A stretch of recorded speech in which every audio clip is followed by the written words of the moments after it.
sedang terancam dengan ancaman al-ghazwul fikri, yakni mental mereka dipengaruhi, cara berfikir mereka dipengaruhi oleh macam-macam aplikasi yang boleh disebarkan melalui media sosial yang sukar bagi kita orang tua untuk mengawal, karena anak-anak tidak 24 jam di hadapan mata kita.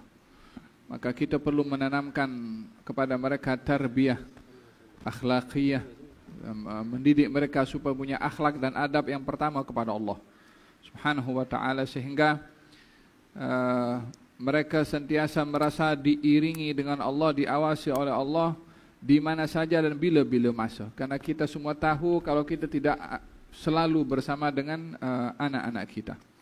Dan ini adalah sangat penting bagi kita orang tua untuk mengambil berat tentang anak-anak. Dan itu yang dipesankan di dalam Al-Quranul Karim. Allah Subhanahu wa ta'ala berfirman, innama amwalukum wa auladukum fitnah wallahu indahu ajrun azim. Demikian Allah Subhanahu wa ta'ala berfirman dalam Al-Quranul Karim, ya ayyuhalladzina amanu, wahai orang-orang beriman, inna min azwajikum wa auladikum aduwan lakum. Pasangan kamu dan anak-anak kamu boleh jadi musuh kepada kamu. Dahsyatnya Al-Quran memberitahukan anak boleh jadi musuh, anak boleh jadi fitnah bagi orang tua. Siapa anak boleh jadi musuh kepada orang tua jika tidak dididik? Anak boleh jadi musuh, anak boleh jadi fitnah. Macam mana boleh jadi musuh? Akan dituntut oleh anak kepada orang tuanya jika orang tuanya tidak mengajar dan tidak mendidik kepada anak-anaknya. Olehada kalau sekarang pun terdedah kepada zaman teknologi canggih sekarang ini kan, kalau boleh kita orang tua ni kan ambil berat pasal aplikasi-aplikasi yang elok yang boleh di-download untuk diberitahu kepada anak-anak kita. Kalau tidak, maka yang lebih banyak di dalam situ adalah benda-benda yang yang tidak elok, yang tidak mendidik. Terutama sekali mendidik anak-anak dengan zikir. Kalau kita dalam hadis Nabi Muhammad SAW, baginda Rasulullah selalu mentahsin, yakni menjadikan untuk anak-anaknya, untuk cucunya, hal yang menjaga mereka daripada bahaya. Di antaranya adalah membacakan kepada cucu beliau, a'udzu bikalimatillahi tammat min kulli syaitanin hammah min kulli ainin lammah. Itu selalu didoakan oleh Nabi kepada cucunya. Ya Allah, aku berlindung kepadamu dengan kalimat-kalimatmu yang sempurna kepada anak ini daripada syaitan dan juga daripada kena mata. Nabi SAW mentahsin, memberi pendinding untuk cucunya dengan zikir kepada Allah Subhanahu wa taala. Bil hadis menyatakan ketika turun surat Al-Falaq dan An-Nas, maka Nabi sentiasa membacakan dua surat ini untuk dibacakan kepada cucunya untuk terlindung daripada bahaya syaitan. Daripada hadis ini kita memahami bagaimana mendidik anak dengan zikir. Nabi mentahsin. Tahsin itu maksudnya mendinding, memberikan pendinding. Maksudnya itu menjaga anak-anak cucunya dengan zikir. Imma dengan zikir pertama saya baca tadi, atau dengan surat Al-Falaq dan An-Nas ketika turun kepada baginda Rasulullah SAW, Nabi mentahsin anak-anaknya atau cucunya dengan zikir-zikir dan ayat-ayat tersebut. Dalam hal ini kita mengambil ibrah bahawa zikir tadi, Quran tadi boleh menjadi pendidik kepada anak-anak. Alangkah baiknya kalau anak-anak sebelum pergi sekolah baca ayat tersebut, baca zikir tersebut, dijaga oleh Allah Subhanahu wa taala, karena kita serahkan dia untuk dijaga oleh Allah. Siapa yang lebih aman daripada penjagaannya Allah Subhanahu wa taala? Wallahu khairun hafizan wa huwa arhamur rahimin. Jazakallahu Habib Ahmad, insyaallah diberikan barakah apa yang disampaikan kepada kita tadi, diberikan panjang umur, diberikan manfaat daripada kita dengar, dan perjalanannya bagi ke Hadramaut insyaallah sampai dengan selamat dan segala tujuan ditunaikan oleh Allah Subhanahu wa taala. Amin. Dan juga kita doakan madrasahnya, Madrasah Imam Muhammad bin Hasan Jamalul Lail. Mudah-mudahan madrasah ini melahirkan anak-anak dan para generasi yang berilmu, yang berakhlak, yang menyebarkan agama Nabi Muhammad sallallahu alaihi wasallam. Dan semua yang mengajar dan memberikan perhatian kepada madrasah ini diberikan pahala oleh Allah Subhanahu wa taala. Pahala yang diberikan oleh Allah kepada mereka para ulama, wabil khusus oleh Habib Ahmad, diberikan oleh Allah pahala yang besar dan diangkat darjatnya oleh Allah bersama dengan para ulama. Amin, amin, amin.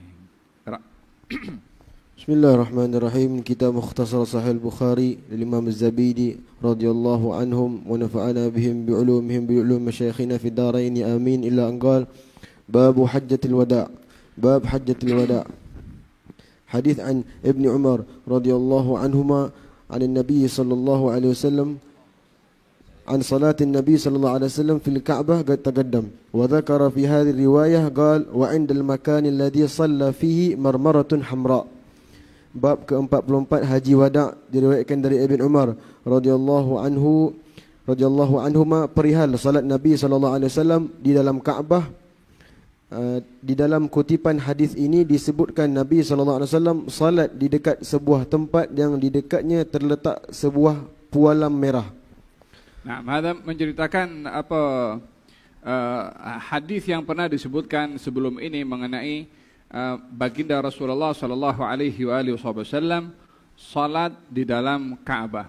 Jadi salat ini Ka'bah adalah arah untuk kita menghadap dalam sembahyang. Jadi ketika diperintahkan oleh Allah Subhanahu wa taala dalam Al-Qur'anul Karim, fawalli wajhaka syatral masjidil haram. Fawalli wajhaka syatral masjidil haram. Hadapkanlah wajahmu ke arah di mana Al-Masjid Al-Haram. Merujuk yang Al-Masjid Al-Haram di sini cara khususnya adalah Ka'bah. Menjadi perbezaan ulama. Kita ini salat menghadap ke Ka'bah pada zatnya atau menghadap ke arah di mana Ka'bah itu berada. Kalau difahami menghadap kepada Ka'bah, maknanya mesti persis kepada Ka'bah. Miss sikit kepada Ka'bah tak sah dia punya sembahyang. Makna yang kedua adalah menghadap di mana Ka'bah itu berada. Kalau kita arah Ka'bah itu berada di sebelah barat, maka kita pun salat menghadap ke arah barat. Kena persis atau tidak, yang penting arahnya adalah arah di mana Ka'bah itu berada. Dan ini adalah yang lebih memudahkan, karena kalau persis kepada Ka'bah, kita kalau nak ambil benang, contohlah ambil benang daripada sini pada musalla al-abrar sampai kepada ke Ka'bah, kira-kira kena kepada bahagian mananya? Faham tak? Mungkin akan yang miss dan tak persis lah.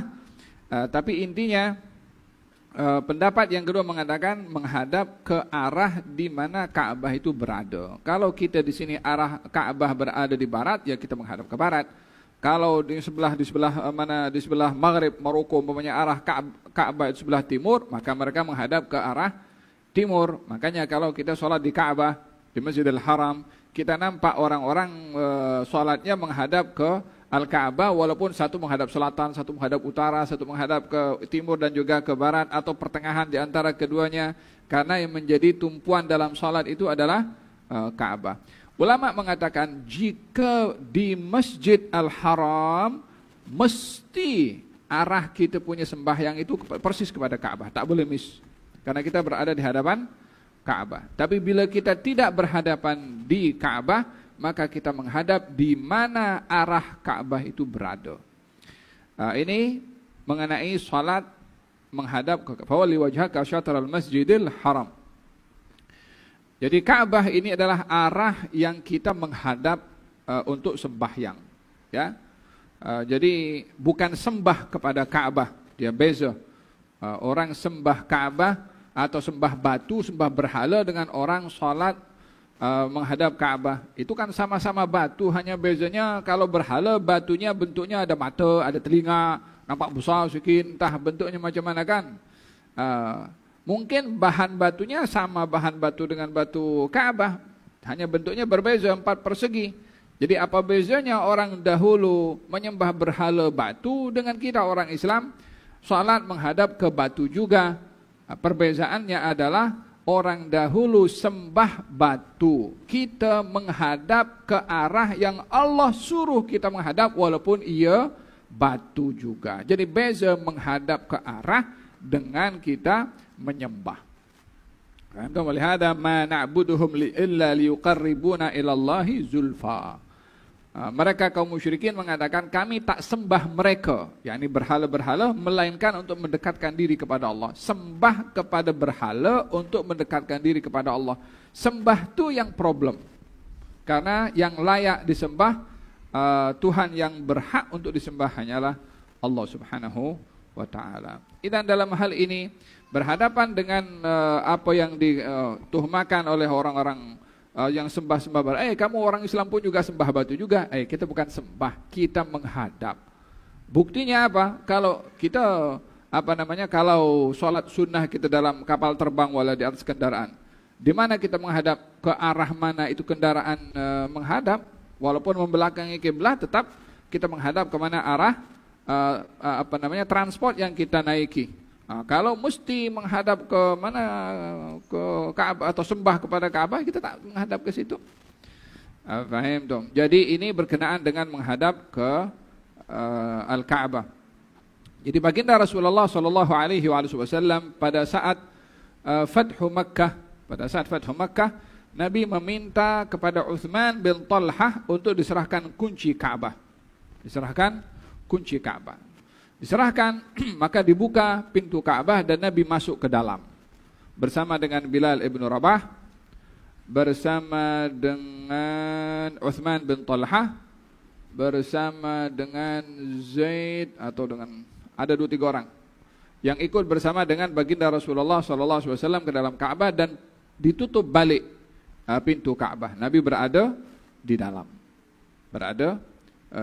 Katanya ketika berada di dalam, baginda Rasulullah SAW salat dan cukup lama berada di dalam. Setelah itu dibuka balik pintu Ka'bah, barulah Nabi keluar. Ketika Nabi keluar, di belakang Nabi ada Sayyiduna Bilal. Saya ingat Bilal. Didatangi oleh Sayyiduna Abdullah bin Umar. Katanya, apa Nabi buat di dalam? Katanya, Nabi salat. Di mana Nabi salat? Katanya di antara 2 tiang, yang di 2 tiang itu ada marmaratun hamra.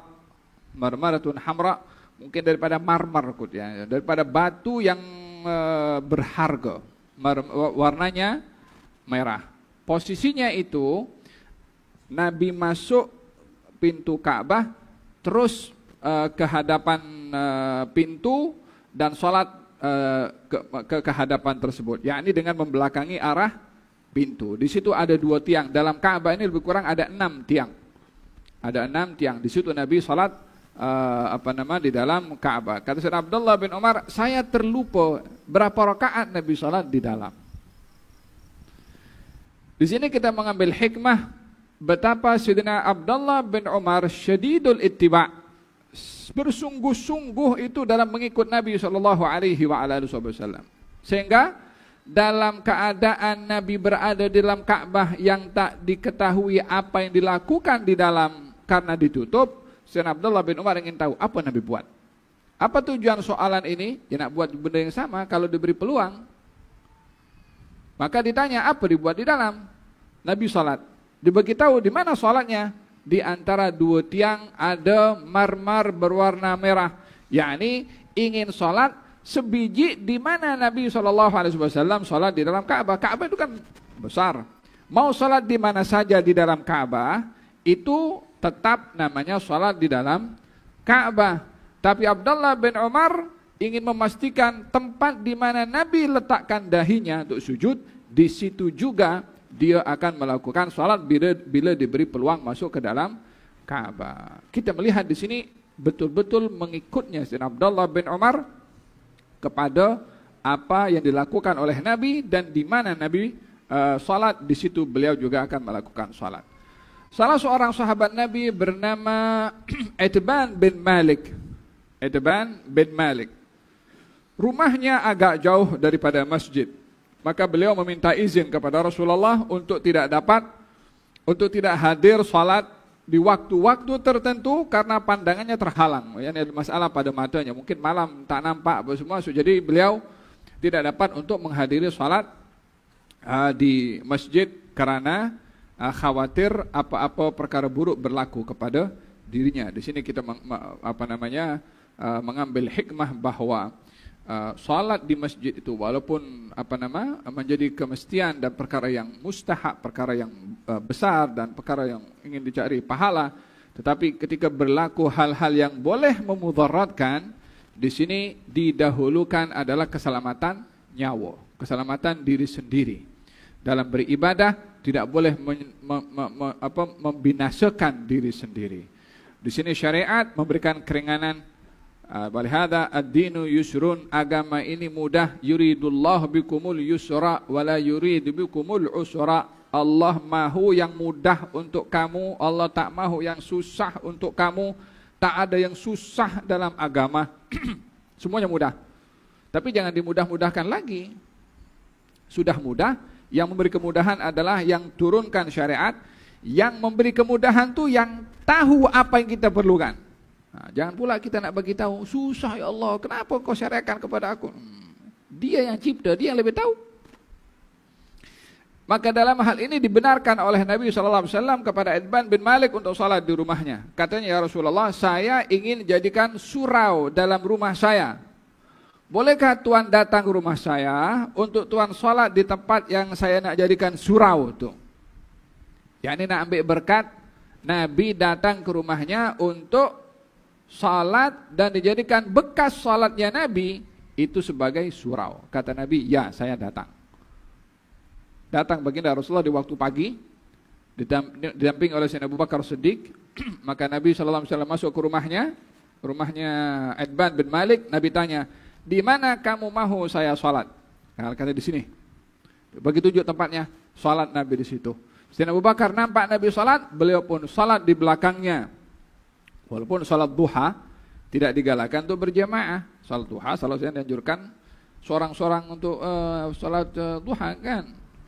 Tapi Sayyidina Abu Bakar Siddiq ingin mengambil berkat berjamaah dengan Rasulullah SAW, maka beliau pun salat di belakang Nabi berjamaah, walaupun yang asal pada salat duha itu dilakukan secara bersendirian, tapi tidak salah bila dilakukan berjamaah, walaupun ia bukan menjadi keutamaan. Karena yang utama pada salat duha adalah sendiri. Bila dilakukan berjamaah, maka ia melakukan perkara yang tidak digalakkan, walaupun bukan salah. Walaupun bukan salah. Kalau salah tidak dibiarkan oleh Nabi untuk follow. Justru dibiarkan oleh Nabi SAW, menunjukkan ada beberapa salat yang dianjurkan secara bersendirian, bila dilakukan berjamaah diperbolehkan, walaupun asalnya adalah dianjurkan secara bersendirian, termasuk juga salatut tahajud, salat qiyamul lail. Baginda Rasulullah salat sendirian, diikuti oleh Abdullah bin Abbas, dibiarkan oleh Nabi SAW. Dalam riwayat yang lain, sahabat lain ikut Nabi, dibiarkan oleh Nabi. Walaupun yang asal itu salat tahajud bersendirian, tapi boleh dilakukan secara berjamaah. Lebih-lebih lagi kalau imamnya adalah Rasulullah SAW. Sayyidina Abu Bakar mengambil peluang untuk salat bersama dengan baginda Rasulullah. Selesai daripada itu, tempat di mana Nabi salat, disitulah dijadikan oleh Itban bin Malik musalla, tempat atau surau di dalam rumahnya. Di sini kita mengambil hikmah bahwa tempat-tempat kesan-kesan orang-orang yang saleh itu dijadikan oleh mereka sebab untuk mendapatkan barakah dari Allah Subhanahu wa taala.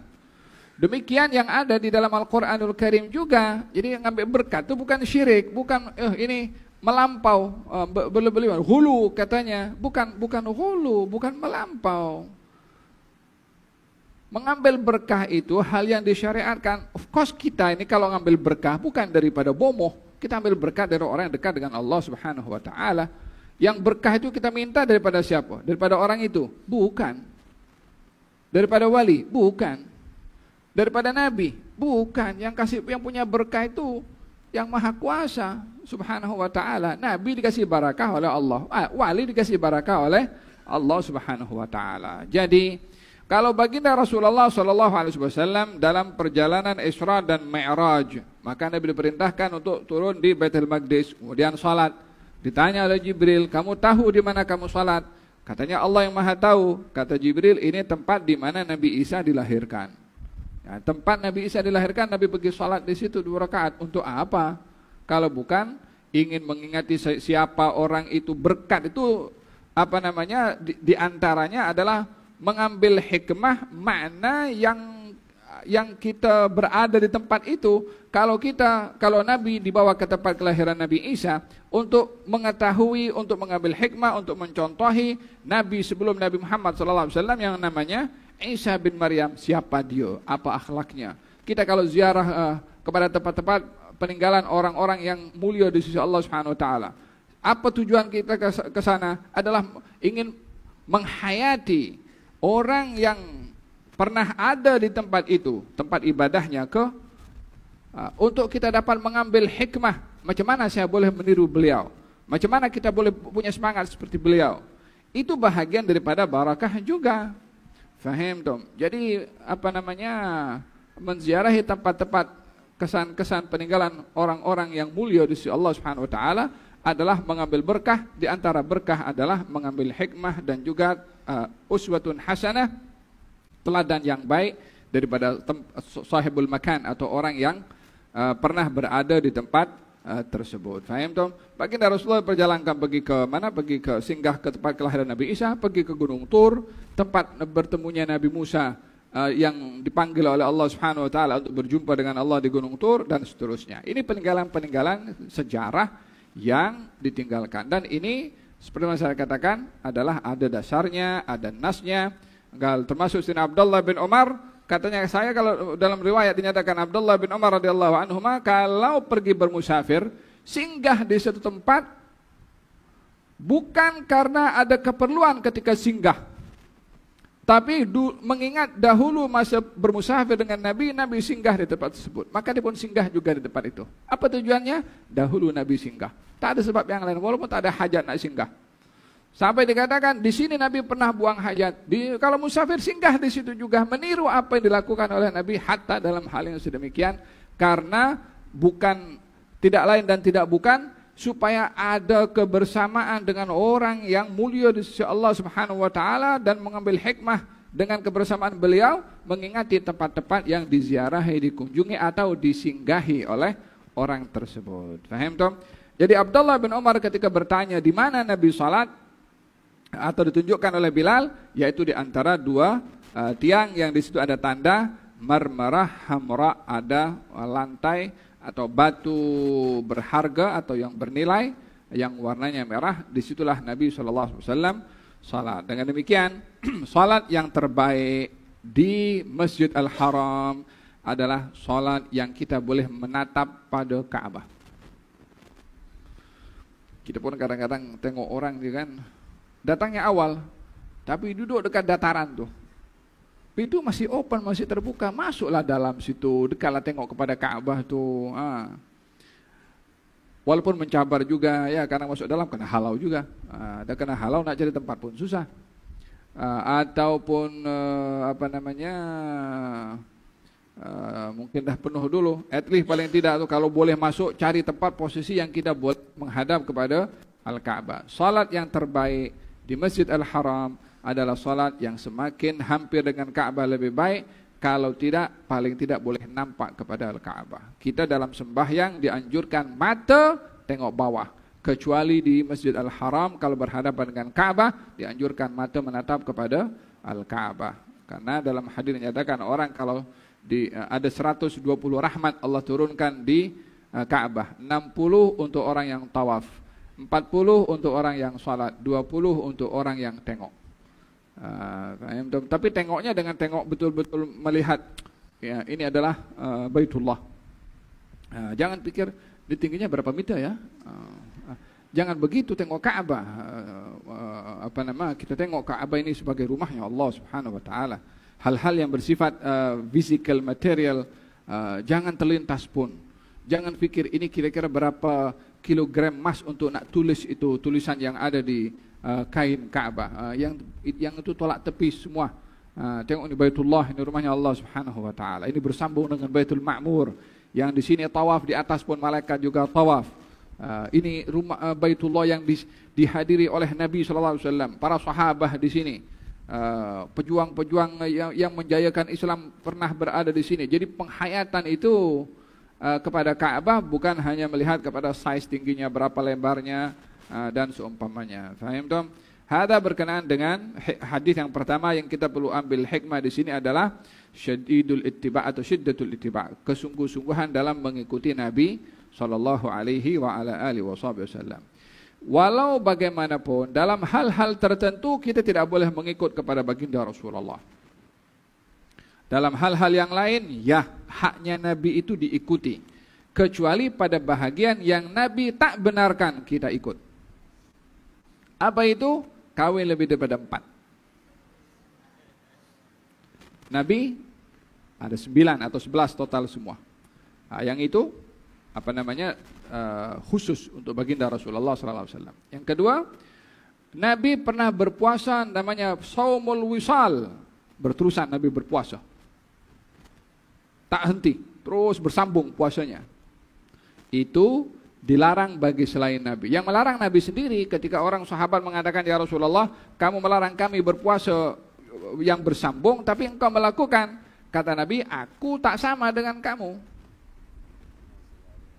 Paham dong? Ini beberapa hal yang khusus diperbolehkan kepada Nabi, yang tak boleh dilakukan oleh selain daripada Nabi. Yang melarang pun juga adalah Nabi SAW. Gerak. Adapun selainnya, ya kita kena ikut. Kenapa kita makan pakai tangan kanan? Iya, kalau pakai tangan kiri tak selesa, tak ada pahalanya dia makan pakai tangan kanan. Apa pasal dia makan tangan kanan? Karena Nabi makan tangan kanan, baru dia ikut sunnah. Orang makan tangan kanan, apa sebabnya? Tangan kiri tak sedap, ini tak boleh, tak selesa. Jadi dia makan guna tangan kanan itu tak ada kaitan dengan sunnahnya Nabi SAW. Paham dong? Ubah. Kenapa kita pakai selipar atau kasut pakai dengan kaki kanan terlebih dahulu? Iya, karena Nabi buat seperti itu. Berarti kita buatnya ikut cara Nabi SAW.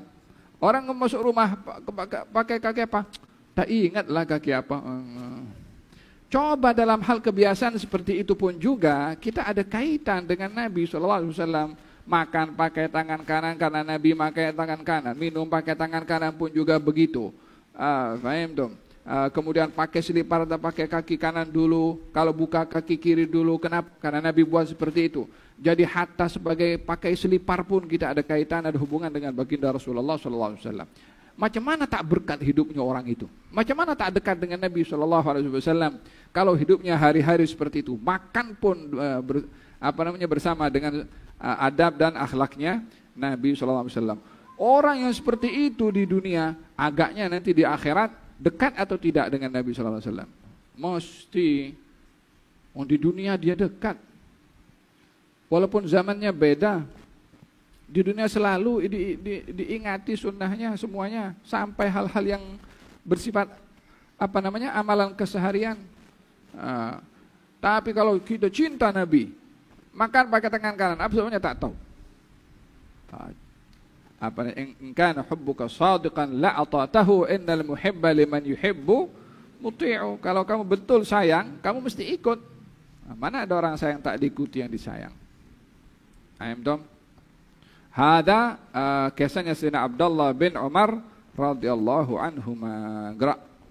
وبه قال حدثنا عن زيد بن أرقم رضي الله عنه قال أن النبي صلى الله عليه وسلم غزا 19 غزوة وأنه حج بعدما هاجر حجة واحدة لم يحج بعدها حجة الوداع.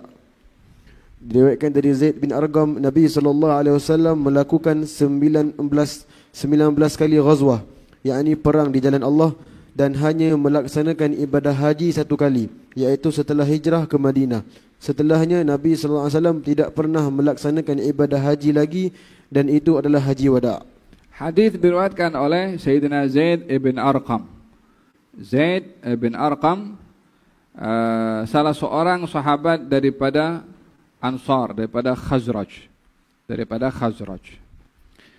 Beriman kepada Rasulullah di masa kecilnya. Di masa kecilnya sebelum baligh pun juga beriman kepada baginda Rasulullah. Dengan demikian kita memahami dalam sejarah ada anak-anak yang beriman kepada Rasulullah SAW walaupun mereka belum berusia baligh. Zaid bin Arqam salah satu yang ikut dalam satu peperangan, saya ingat dalam peperangan apa ya? Saya ingat peperangan Uhud, saya ingat. Tapi disuruh pulang oleh Nabi SAW, tak dibenarkan disebabkan usianya terlalu kecil. Beliau dengan Sayyidina Abdullah bin Umar hadir dalam peperangan. Nabi nampak, ya, suruh balik. Dalam hal ini, dalam perang, dalam jihad pun juga ada aturannya, ada undang-undangnya, ada hukum hakamnya yang diatur oleh syariat. Jika di dalam Islam tadi tidak dibenarkan anak-anak untuk ikut dalam peperangan jika tidak memenuhi syarat, khususnya pada usianya, lalu dipulangkan, tidak dibenarkan. Ini berlaku kepada Zaid bin Arqam, berlaku kepada Sayyidina Abdullah bin Umar, berlaku kepada Rafi' bin Khudaij, berlaku kepada Samurah bin Jundub, dalam beberapa sahabat Nabi yang masih kanak-kanak. Ketika belum baligh, tidak dibenarkan oleh Nabi SAW untuk ikut dalam peperangan. Pada masa yang sama, Nabi memberikan arahan dalam perang tidak boleh membunuh anak-anak. Bermakna, waktu itu mungkin juga orang-orang kafir yang diperangi melibatkan anak-anaknya untuk join dalam peperangan. Pada masa yang sama tidak dibenarkan kepada kaum muslimin untuk membunuh kepada anak-anak, kecuali bila anak-anak itu berbahaya, membawa senjata, ya, maka itu untuk membela diri. Kalau dalam Islam tidak dibenarkan anak-anak yang belum baligh dalam hal ini join dalam peperangan, membunuh anak-anak tidak boleh dalam peperangan. Kira-kira dalam peperangan sekarang macam mana?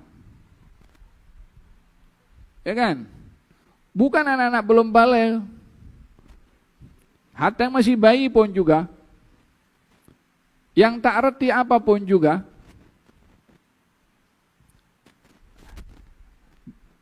tidakkah ini membuka kepada otak orang-orang yang ada di dunia ini untuk bagaimana memahami konsep yang ada dalam Islam, hatta dalam perang pun juga? Faham dong? Sahada baginda Rasulullah SAW, ini zaman apa namanya, inna lillahi wa inna ilaihi raji'un. Ini zaman di mana manusia kehilangan nilai kemanusiaannya. Dia menjadi lebih ganas daripada binatang. Oleh hada, mereka pun apa namanya, gunakan istilah dengan istilah hayawan basyariyah. Ini bukan manusia, ini binatang menyerupai manusia. Supaya mereka menganggap apa namanya, yang dibunuh bukan manusia tapi binatang, macam sarasir wala macam apa namanya, lipas ke macam tu lain, untuk nak menghalalkan mereka punya perbuatan sampai kepada hal yang sedemikian. Coba kaji dalam kitab-kitab mereka saja, rujuk, adakah itu bertepatan dengan ajaran yang diturunkan oleh Allah kepada Nabi Musa alaihissalam dalam kitab Taurat? Semoga Allah Subhanahu wa taala lindungi umat Islam daripada kejahatan mereka ini. Bukan merosakkan itu aplikasi yang ada dalam internet apa semua itu yang merosakkan kita punya anak-anak, ya geng di orang juga yang buat. Tak cukup yang ada di situ diperangi dengan fizikal, yang di luar diperangi secara spiritual, diperangi punya minda cara berfikirnya. Allah yakfina syarrad zalimin ya rabbal alamin. Fahada siapa namanya, Zaid ibn Arqam. Zaid bin Arqam juga adalah yang menyampaikan kata-kata kaum munafikin kepada Rasulullah SAW. Namun kata-kata itu tidak disampaikan secara langsung. Kaum munafikin ada bercakap satu dengan yang lain. Katanya, kalau kita nanti balik ke Madinah, la yukhrijannal a'azzu minhal adal. Kita akan halau ini Muhammad dan konjo-konjonya, karena kita yang mulia dan dia yang hina. Kita akan usir dia. Siapa yang kata? Abdullah bin Ubay bin Salul. Kata-kata itu didengar oleh Zaid bin Arqam. Kata Zaid bin Arqam, aku akan sampaikan kata-kata ini kepada Rasulullah. Karena ini ancaman kepada Nabi. Dia bukan mengadu domba, ini ancaman kepada Nabi SAW. Maka diberitahukan kepada Rasulullah. Dipanggil oleh Rasulullah Abdullah bin Ubay bin Salul. Adakah kamu berkata, orang yang mulia akan menghalau orang yang hina? Yang dimaksudkan mulia adalah dirinya dan yang hina adalah Rasulullah. Katanya, wallahi saya tak cakap macam tu. Munafik dia. Bangun masjid mengatakan, in aradna illal husna. Demi Allah kita bangun masjid untuk sembahyang. Padahal untuk pecah belah umat Islam. Jadi mereka ini untuk guna sumpah, untuk guna kata-kata manis. Oh biasa bagi mereka, tak ada masalah. Hatinya busuk. Ditanya, mereka mengingkari, menafikan, saya tak cakap macam tu. Kata Zaid bin Arqam, ya Rasulullah, saya mendengar dengan telinga saya sendiri. Turun firman Allah Subhanahu wa taala tentang golongan kaum al-munafiqin, yaquluna la in raja'na ila al-madinati la yukhrijanna al-a'azzu minhal adal walillahi al-izzatu wa li rasulihi wa lil mu'minin walakinnal munafiqina la ya'lamun. Ayat ini turun membenarkan kesaksian Zaid bin Arqam. Maka dipegang telinganya oleh Nabi SAW. Didoakan oleh Nabi, engkau punya telinga dengan pendengaran yang jelas dengan kata-kata mereka, Allah benarkan pendengaran kamu. Dia salah seorang yang disaksikan kebenarannya oleh Allah dalam Al-Quran Al-Karim. Siapa dia? Zaid bin Arqam. Zaid bin Arqam juga yang pernah menghadiri majlis, di mana majlis itu ada Ubaidillah bin Ziyad. Ketika dibawa Ar-Ra'sus Syarif, kepala Sayyidina Husain, setelah dipenggal oleh tentera Ubaidillah bin Ziyad, dibawa kepala itu di hadapan Ubaidillah bin Ziyad. Maka Ubaidillah bin Ziyad menggunakan tongkatnya dengan memainkan bibirnya seperti ini. Tengok manusia, kalau hilang manusia, nilai kemanusiaannya. Kata Zaid bin Arqam sambil menangis, sudah tua waktu itu Zaid bin Arqam. Karena kejadian itu tahun ke-60 lebih kurang. Kata Zaid bin Arqam mengatakan kepada Ubaidillah bin Ziyad, ketepikan tongkat kamu daripada bibirnya. Karena demi Allah, mata aku ini melihat bibir Nabi cium bibir anak ini. Kata Ubaidillah bin Ziyad, kalau bukan engkau dah tua, aku penggal kepala engkau. Tinggalkan oleh Zaid bin Arqam dalam keadaan dia menangis melihat cucu Nabi SAW diperlakukan sedemikian.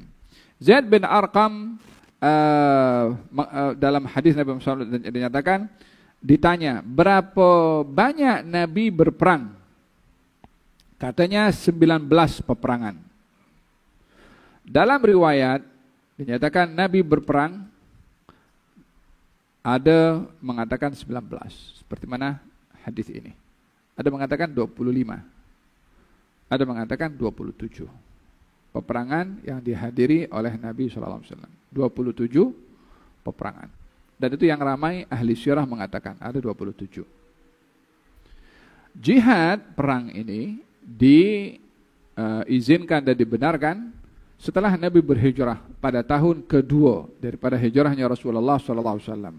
Tahun kedua turun ayat membenarkan jihad. Nabi meninggal tahun ke-11. Daripada tahun 2 ke 11 lebih kurang ada 9 tahun. Di 9 tahun itu ada 27 kali peperangan. Kalau akan dibagikan 27 kepada 9 tahun, itu pada setiap tahunnya tak terlepas daripada peperangan lebih daripada sekali. Jadi hidupnya Nabi SAW untuk sampai kepada Madinah menjadi tentram, bagus, aman, damai, itu bukan sekaligus macam tu boleh menjadi satu negeri yang menjadi mambak lahirnya Islam daripada situ, menjalankan dengan perjuangan juga. Kadang-kadang dalam setahun boleh 3 kali peperangan. Cuman macam mana kita nak memahami jumlah peperangan itu 19, 25 atau 27. Zaid bin Arqam di sini mengatakan berapa kali Nabi berperang? Ada 19. Kemudian dalam riwayat yang lain ditanyakan, kamu join berapa kali daripada 19 itu? 17. Maknanya 2, beliau tidak ikut. Yakni daripada 19 peperangan ada 17 yang diikut yang beliau ikut serta dalam peperangan bersama dengan baginda Rasulullah SAW. Secara keseluruhan, peperangan Nabi ini bila digabungkan dengan peperangan yang Nabi tidak hadir, itu boleh sampai 27 dengan 27, 40, 54. Lebih kurang ada 54 kali peperangan yang ada di zaman Nabi. Itu yang 27 saya kata tadi itu adalah peperangan yang Nabi hadir. Ada peperangan-peperangan yang Nabi tak hadir, jumlahnya lebih kurang 27 juga. Jadi ada berapa semua? Ada 54 peperangan. Bagi dengan 9 tahun. Berada di Madinah. Setiap tahun lebih daripada sekali peperangan demi peperangan. Menggambarkan situasi waktu itu adalah bukan terus aman serta merta. Paham, Tom? Hanya perbezaannya peperangan yang dihadiri oleh Nabi namanya ghazwah. Dan peperangan yang tidak dihadiri oleh Nabi namanya sariyah. Itu perbedaan antara keduanya. Zaid bin Arqam ketika mengatakan saya hadir 17, keseluruhan peperangan ada 19, dan yang lain mengatakan 25 atau 27, perbezaannya adalah ada kalanya peperangan yang berlaku 2 kali, dalam 1 kali Nabi keluar dikira sekali peperangan. Contohnya peperangan Khandak dengan pengusiran Bani Quraidah. Itu direct langsung. Setelah perang Khandak berlaku pengepungan kepada Yahudi Bani Quraidah. Yang mengasingkan maka akan perang Khandak 1, perang Bani Yahudi Bani Quraidah 1. Jadi ada 2. Yang mengatakan karena itu sekali Nabi keluar dan dekat masanya maka dikira 1. Jadi yang pendapat yang mengatakan 2 kejadian akan menambahkan jumlah bilangan peperangan, yang menyatukan akan hanya mengurangkan jumlah peperangan. Peperangan Uhud dengan peperangan Hamra'ul Asad. Kejadian itu dekat setelah peperangan Uhud kalah, terus beberapa waktu kemudian Nabi keluar dalam peperangan Hamra'ul Asad. Yang mengatakan itu 2 peperangan akan dikira 2. Yang mengatakan 1 akan dikira 1 peperangan. Ada peperangan yang Nabi hadir berlaku peperangan. Ada peperangan yang Nabi hadir tak berlaku peperangan. Maka yang berlaku peperangan dikira perang, yang tak berlaku tak dikira perang. Yani beberapa asbab ini yang membezakan penghitungan jumlah peperangan yang dihadiri oleh Nabi. Adakah itu 19? Adakah itu 25? Ataukah itu 27? Perbezaan ini adalah diambil daripada antara yang menyatukan 2 kepada 1 atau yang memisahkan, atau yang menyatukan antara peperangan itu berlaku peperangan secara fisikal atau tidak. Maka ini beberapa asbab yang membezakan ahli sirah mengatakan jumlah peperangan itu ada 19, ada 25 atau 27. Katanya Nabi berperang 19, itu mengikut pendapatnya Zaid bin Arqam. Dan beliau haji setelah berhijrah hanya sekali sahaja. Bermakna hajinya Nabi setelah hijrah hanya sekali, dan itu dinamakan haji wada. Sebelum hijrah ada perbedaan pendapat ulama. Adakah Nabi pergi ke haji atau tidak? Bila berbicara tentang kewajiban haji, itu jatuh pada tahun ke-9 daripada hijrahnya Nabi SAW. Tahun ke-9 diwajibkan pelaksanaan haji. Tahun ke-10 Nabi SAW melakukan haji dan dinamakan haji. Itu namanya haji wada. Sebelum-sebelumnya belum ada kewajiban. Sebelum-sebelumnya belum ada kewajiban. Orang pergi ke haji juga, tapi kewajiban ayat yang atau ayat yang menurunkan dalam Al-Quran tentang haji adalah pada tahun ke-9 daripada hijrahnya Nabi SAW. Ahli sirah mengatakan walaupun demikian, selama Nabi berada di Mekah Nabi pergi ke haji juga, walaupun belum disyariatkan seperti mana setelah hijrahnya Nabi SAW ke Madinah. Naam. Jadi apakah hukum haji atau berapa kali seorang itu wajib untuk pergi ke haji?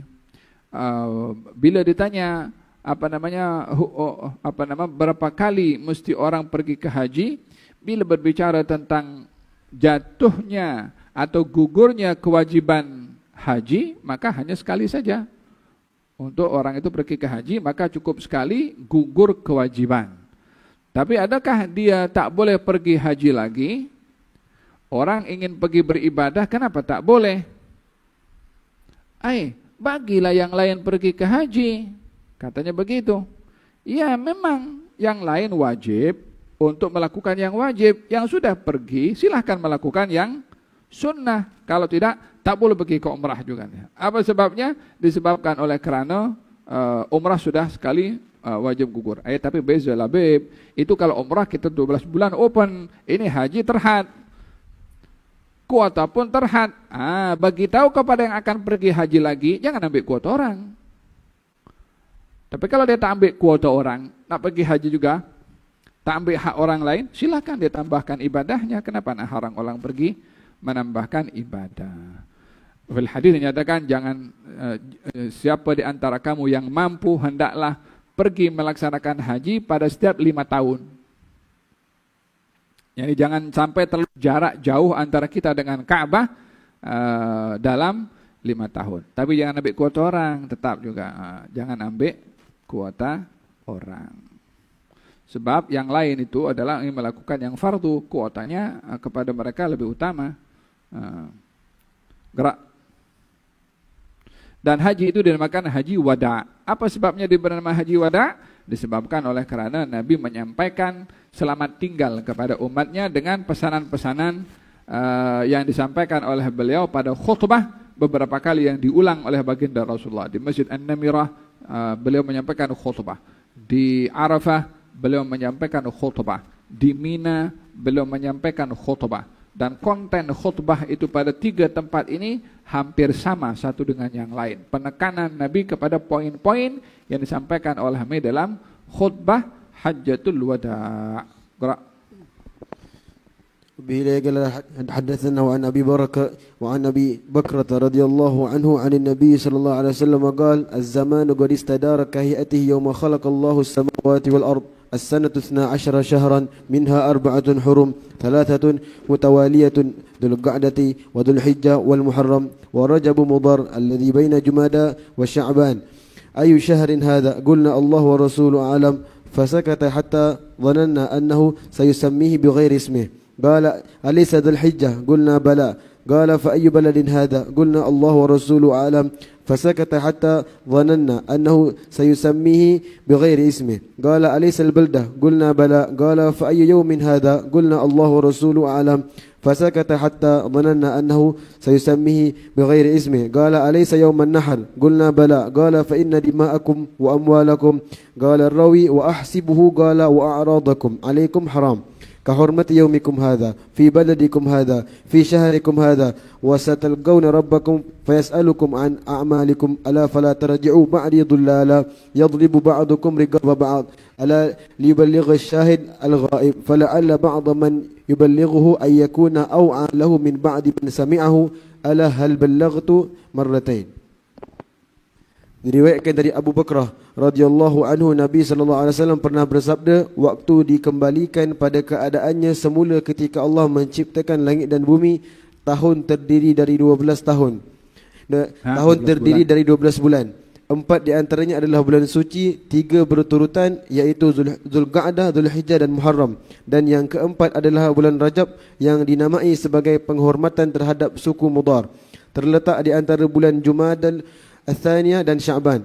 Kemudian Nabi sallallahu alaihi wasallam berkata, bulan yang mana ini? Kami berkata, Allah dan Rasulnya lebih tahu. Mendengar jawaban itu, Nabi sallallahu alaihi wasallam terdiam agak lama sehingga kami sempat berfikir bahawa Nabi sallallahu alaihi wasallam akan memberi nama yang lain.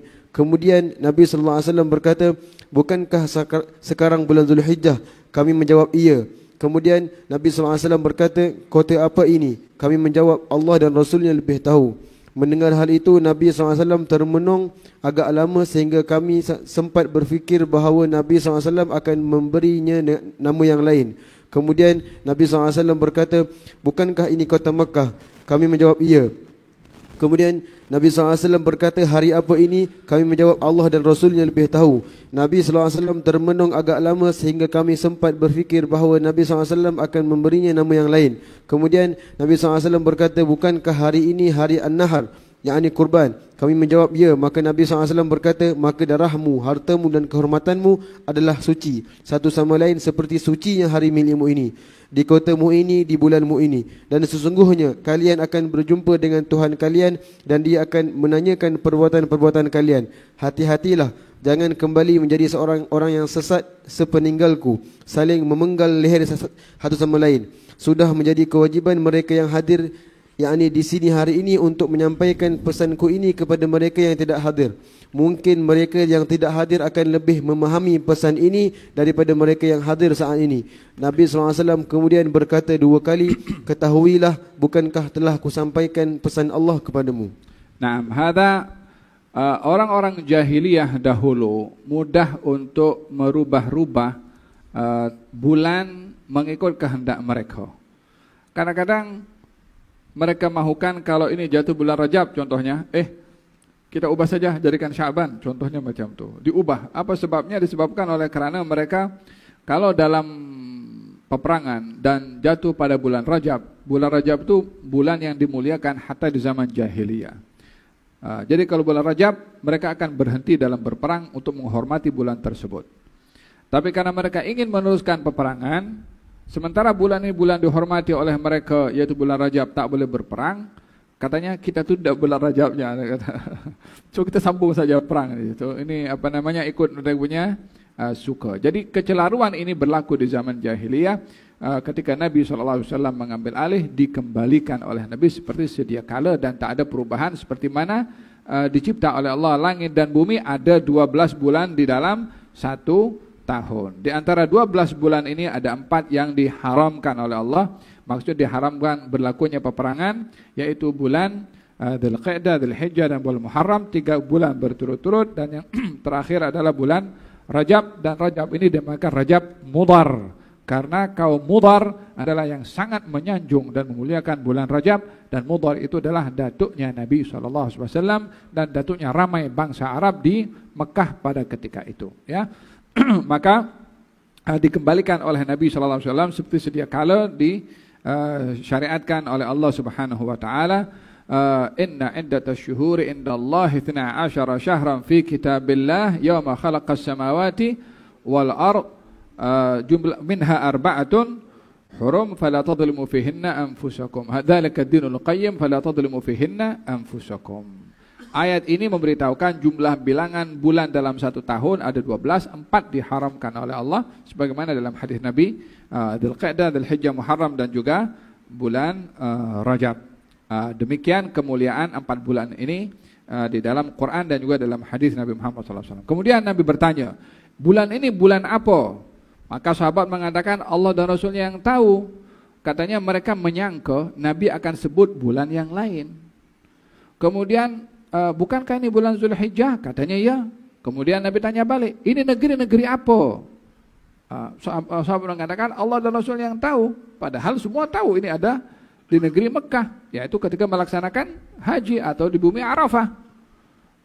Nabi tanya, ini tempat apa? Bukankah ini tempat yang haram? Katanya ya. Kata Nabi bertanya, bukankah ini tempat yang diharamkan oleh Allah? Katanya benar. Kemudian ini hari-hari apa? Jadi Nabi tanya 3 soalan. Bulan apa, negeri apa, hari apa? Agaknya seperti Nabi bila bertanya negeri ini negeri apa. Adakah karena Nabi tak tahu negeri apa? Of course tidak. Ini bulan apa?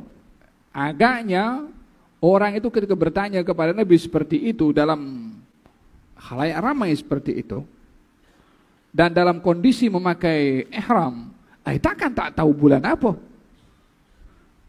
Jadi sahabat merasa hairan dan pelik dengan soalan tersebut, jadi tak dijawab oleh sahabat karena terlalu jelas jawabannya sehingga tak terbayangkan oleh mereka sahabat. Nabi tanya karena tak tahu.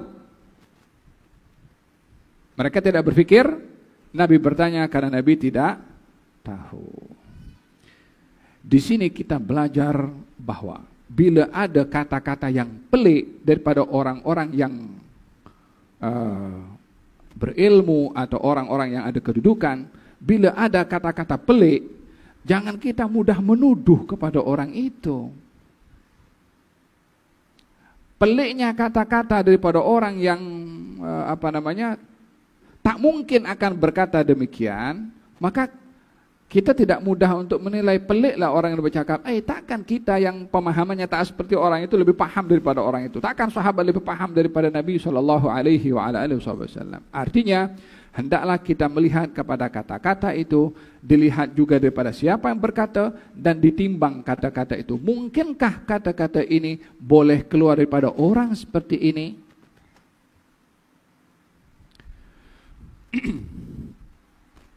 Ada pemimpin Rum dalam peperangan yang dipimpin oleh Khalid ibn Walid ketika melawan Rum.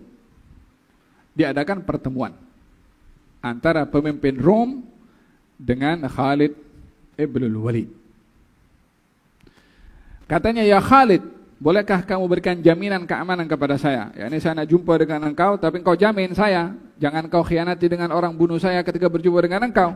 Katanya engkau dalam keadaan aman. Ya Khalid, aku akan bertanya kepada engkau satu soalan, dan aku bersumpah demi Tuhan yang engkau sembah, untuk engkau jawab soalanku dengan sebenar-benarnya. Kata Khalid, saya akan jawab.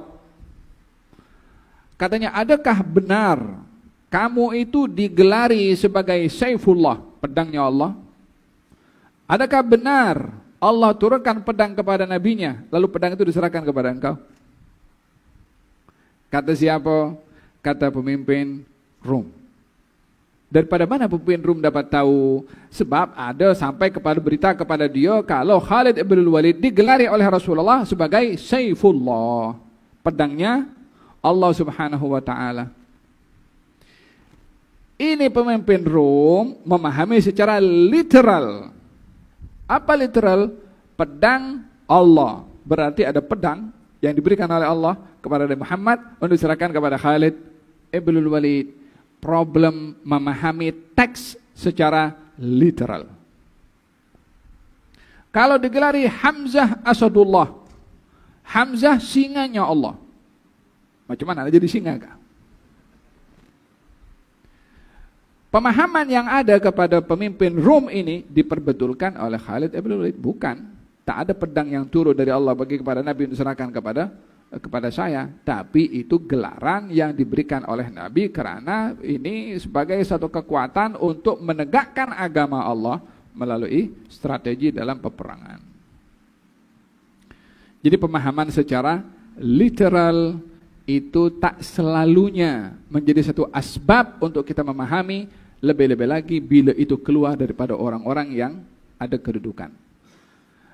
Di zaman Sayyidina Ali bin Abi Thalib karamallahu wajhah, pada zaman pemerintahan Sayyidina Umar bin Khattab radhiyallahu anhu, katanya begini. Ada seorang datang kepada Sayyidina Umar, "Ya Amirul Mu'minin, inni uhibbul fitnah wa akrahul haq wa afirru min rahmatillah." Wahai Amirul Mu'minin, saya ini suka fitnah dan saya lari daripada kebenaran. Saya lari daripada rahmatnya Allah dan saya benci kepada kebenaran. Saya tidak suka kepada kebenaran. Diambil rotan oleh Sayyidina Umar bin Khattab, nak disebat orang itu. Apa sebab? Katanya suka kepada fitnah, tak suka kepada kebenaran, dan lari pada rahmatnya Allah. Ini orang bagaimana lari daripada rahmatnya Allah Subhanahu wa ta'ala? Kata Sayyidina Ali bin Abi Thalib mengatakan kepada Sayyidina Umar, "Wahai Amirul Mukminin, kata-katanya dia benar." Kata Sayyidina Umar, "Ya Abul Hasan, macam mana kata-katanya dia benar?" Katanya dia mengatakan uhibbul fitnah, suka kepada fitnah. Bukankah anak, istri, harta itu juga fitnah? Innama amwalukum wa auladukum fitnah. Ada yang tak suka kepada istri? Ada yang tak suka kepada harta? Istri, harta, anak, fitnah. Maksudnya dia suka kepada fitnah. Maksudnya apa yang ada kepada anak-anak dan juga istri ataupun harta yang juga merupakan fitnah, karena orang pun suka kepada hal-hal tersebut. Zuyyina lin-nasi hubbus syahawati minan nisa'i wal banina wal qanatir al muqantarati wal fiddati wal khayl al musawwamati wad dabi wal fiddati wal khayl al musawwamati wal an'ami wal harth. Dzalika mata'ul hayatid dunya wallahu indahu husnul ma'ab. Adapun dia mengatakan akrahul haq, tak suka kepada kebenaran. Ya, di dalam Quran pun Allah Subhanahu wa taala ceritakan yang dimaksudkan kebenaran di sini adalah kematian. Ada orang suka mati? Tak suka. Allah berfirman dalam Al-Qur'anul Karim, "Wa ja'at sakratul maut bil haqq, dzalika ma kunta minhu tahid." Telah datang kematian yang mana kamu lari daripadanya. Jadi maksudnya dia tak mau kepada kebenaran, maksudnya tak mau mati, maksudnya tak sukalah kepada kematian. Dan itu wajar, semua orang takut mati. Adapun lari daripada rahmatnya Allah, itu hujan kalau turun, hujan itu rahmat. Kalau hujan turun, orang pergi lari apa orang pergi mandi? Orang pergi lari. Maksudnya di sini adalah merujuk kepada menghindarkan daripada terkena air hujan. Kata Sayyidina Umar mengatakan, bi'sal al-ard, seburuk-buruk tempat kalau tak ada Abul Hasan, kalau tak ada Ali bin Abi Thalib. Diingatkan oleh Sayyidina Ali kepada Sayyidina Umar bin Khattab. Syahid di sini yang ingin saya sampaikan adalah kata-kata yang dikatakan oleh lelaki tadi, zahirnya itu salah, tapi maknanya betul. Jadi tidak semua kata-kata itu boleh dinilai secara literal. Mesti dilihat di sebalik yang dikata itu apa. Adakah mungkin orang begitu tuh berkata demikian? Oh, contohnya orang berkata, orang pergi Mi'raj katanya, ya kan, pergi Mi'raj. Bila difahami Mi'raj itu seperti mana Nabi naik ke atas pergi jumpa dengan Allah Subhanahu Wa Taala, itu tidak mungkin berlaku kepada selain Nabi. Tak ada siapa untuk berkata pergi Mi'raj seperti mana Nabi SAW. Tidak ada. Tapi yang dimaksudkan Mi'raj di sini adalah merujuk kepada pertemuan dengan Allah melalui salat, karena salat itu bahagian daripada Mi'raj. Yakni menghubungkan diri dengan Allah Subhanahu wa taala. Salat itu diwajibkan bila? Kan ketika Isra dan Mi'raj. Dikatakan oleh ulama kedudukan daripada salat itu umpama Mi'raj. Maksudnya berhadapan dengan Tuhan, karena Nabi bertemu dengan Allah menerima salat 5 waktu itu pada waktu Isra dan Mi'raj. Jadi kalimat Mi'raj bila dinisbahkan kepada seseorang, iya bukan maksudnya dia pergi naik ke atas seperti Nabi SAW, tidak begitu. Kalau saya kata, tadi saya datang daripada surga, contoh, orang akan kata merepek ini, ya kan? Bukankah Nabi SAW mengatakan kalau kamu lalu di taman-taman surga, hendaklah kamu singgah dan ambil sesuatu daripada itu. Apa taman surga wa Rasulullah? Halaqah ilmu dengan halaqah dzikir. Kalau saya balik ke rumah nanti baru datang daripada surga atau taman surga. Memang betul itu dikatakan oleh Nabi, tapi bukan saya pergi surga yang di atas disediakan oleh Allah Subhanahu wa taala.